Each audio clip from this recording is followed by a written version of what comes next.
Hello, my name is Dr. Linda Gorman, and I'm a neuroscientist. Neuroscience is a really big word, but we all know now that a neuroscientist is a person who knows a lot about the brain. And I'm here today to talk to you about how you can help to make your brain healthy, make it feel good. It's really easy and anyone can do it. I love to talk about brain health because it's spectacular, and spectacular means great. When your brain is spectacular, you're a happy and healthy person. This story is about emotional health, which is the E in spectacular. Emotional health helps your brain stay healthy when you understand about your emotions, how you feel. We know there's lots of emotions. You can be sad, happy, surprised, disgusted, mad. These are all emotions. There's a lot more too. Understanding that we have emotions and how we control our emotions is very important to making our brain healthy. When you understand your emotions and learn how to control them, that makes your brain healthy. So let's see how you can keep your brain healthy. Fear is an emotion that lots of animals share. It turns out that being afraid actually helps you to behave in a way that will help you stay alive. When you see, hear, smell, or touch something that has the potential to hurt you, then your brain turns on a system that automatically helps you. In this story, which is called Being Afraid Can Help You. What? We will talk about how understanding how your body reacts to dangerous situations can help you. When a zebra in the wild sees a lion, the best thing for that zebra to do is to run. In order to be able to run and run fast, the zebra's heart needs to pump blood to the zebra's muscles, and then the zebra's legs need to move. Because this happens really fast, it's best that you don't spend a lot of time thinking about doing all this. So the zebra's brain does this automatically, no thinking involved. The zebra's brain has a whole system called the autonomic nervous system, or ANS for short. And the autonomic nervous system can activate the zebra's heart automatically. This lets the zebra run away from the lion.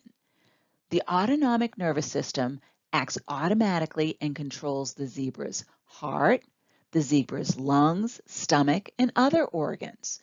The activation of the autonomic nervous system is a fear response in the zebra that makes them behave quickly. In this case, allowing them to run away from the lion who wants to eat them. People also have fear responses when they come in contact with things that scare them. Luckily, we don't usually run into lions that want to eat us. Let's say that you're at the playground, and when you're at the playground, you see a slide. You climb up a really high ladder to get to the slide. It's really high, and when you get to the top, your heart starts beating fast. You also start breathing really fast, and your hands may get all sweaty. You feel something else. You're afraid of being up this high. Or let's say you're going for a walk in the woods with your friends, and you look down, and what do you see? You see a giant snake in the middle of the path. It's a big snake, and it stops. It raises its head to look at you. All at once, your heart starts pumping really fast, you start breathing really fast, and your hands get all sweaty. Again, you and your friend are feeling afraid because you really don't like snakes. Or let's say you're going for a walk in the woods and you smell smoke. You know that smoke means fire, and you know you're in the woods with lots of things that can burn. All of a sudden, your heart starts to pump really fast, you start breathing really fast, and your hands may get all sweaty. Again, you're feeling afraid because you're afraid of getting burnt up in a forest fire. Fear is the emotion that some of us feel when we're in high places, see scary snakes, or smell fire. In all of these cases, our senses are telling us that there's something that could potentially hurt us. Because we could get hurt, this is why our brain turns on our autonomic nervous system automatically for us. Our brain is trying to protect us and make us behave in a way that we won't get hurt. In the case of the very high slide, we may decide that when we see how high it is, that the best thing to do would be to close our eyes. You close your eyes and you go down the slide. In the case of the snake, you may decide to stand still and wait until the snake decides to move on before you continue your walk. And in the case of the fire, we may decide to turn around and go the other way. But because the fire could hurt more than just us, we also need to tell someone about the fire. That way the forest, which has trees and animals, also won't get hurt. Being able to understand that fear is the emotion that we feel when we encounter something that could hurt us is the first step.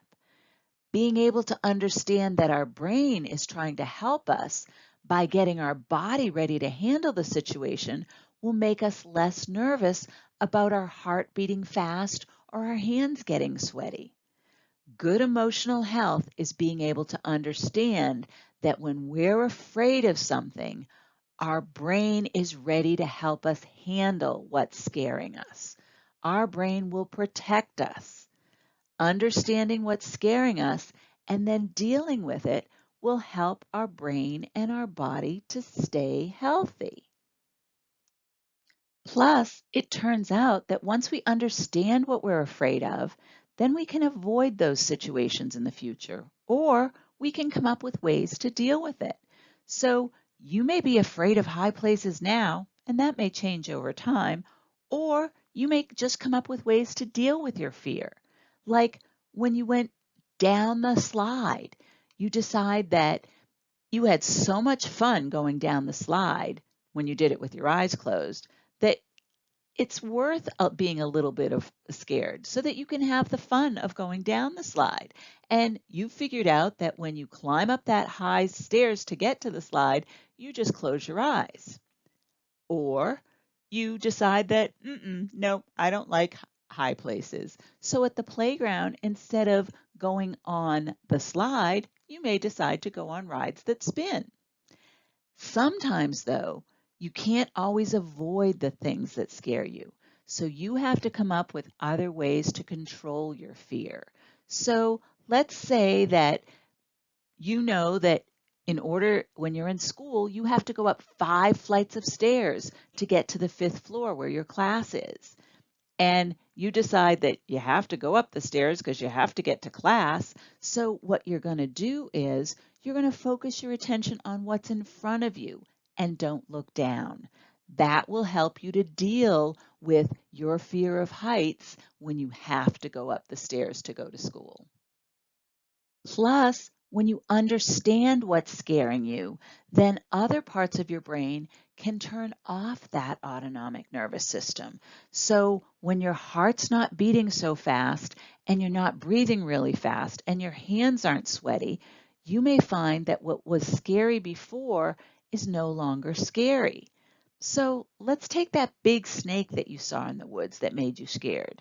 Now, snakes just make you curious about how they move. Snakes move different than other animals. So you started watching shows and reading books about snakes and you found out that they were really cool. You also learned that lots of snakes are not dangerous and that snakes are probably more afraid of us than we are of them.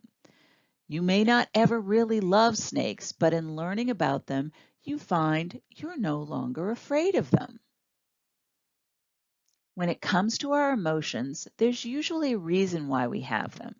Being afraid of things and feeling fear can actually help us to behave in situations that are potentially dangerous to us. Our senses tell us there's something out there that could hurt us, and then our brain automatically gets our body ready to help us, just like the zebra and the lion. The brain is designed to help us to stay alive and not get hurt. Understanding what's scaring us and figuring out ways to deal with it is very important to our emotional health. When we understand our emotions, we can then help our brain, which is always helping us, to stay healthy. It's also very important to understand that because we're all different and that our brains are all different, that some things that may scare you may not scare other people. And some things that scare other people may not scare you. Talking to lots of people may be scary for some, but I love it. Sharing what I know and love about the brain makes me happy, which we know makes my brain happy and healthy too.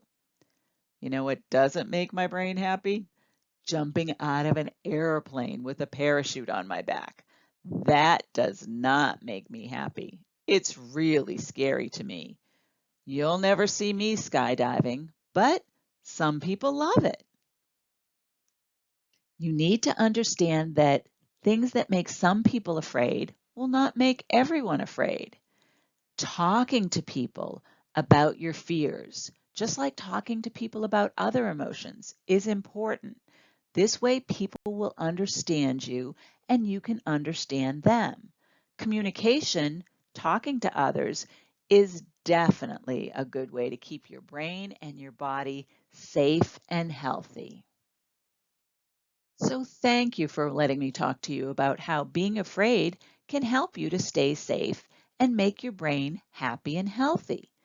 I've enjoyed talking to you about the brain, and I hope you've had fun and learned something about your brain. It's important to understand what it is that scares you and to know that your body's responses to the things that scare you, that's just your brain helping to get your body ready to respond to what's scaring you. Your brain is actually protecting you.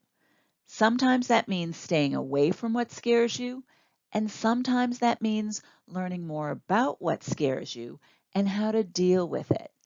Helping your brain to stay healthy is good for your emotional health. And we all know a healthy brain is a spectacular brain. So thank you all so much for all your help. Brain health, not just spectacular, it's fun too. And we'd like to thank the people at Johns Hopkins University, especially Dr. Ron Daniels, for helping us to help you understand that it's okay to be afraid and that you need to understand what it is that's making you afraid and realize that when your heart starts beating and your lungs start breathing fast and your hands get all sweaty, that's just your brain turning on the autonomic nervous system, which is helping you to deal with what's scaring you. And that is really important to your brain health.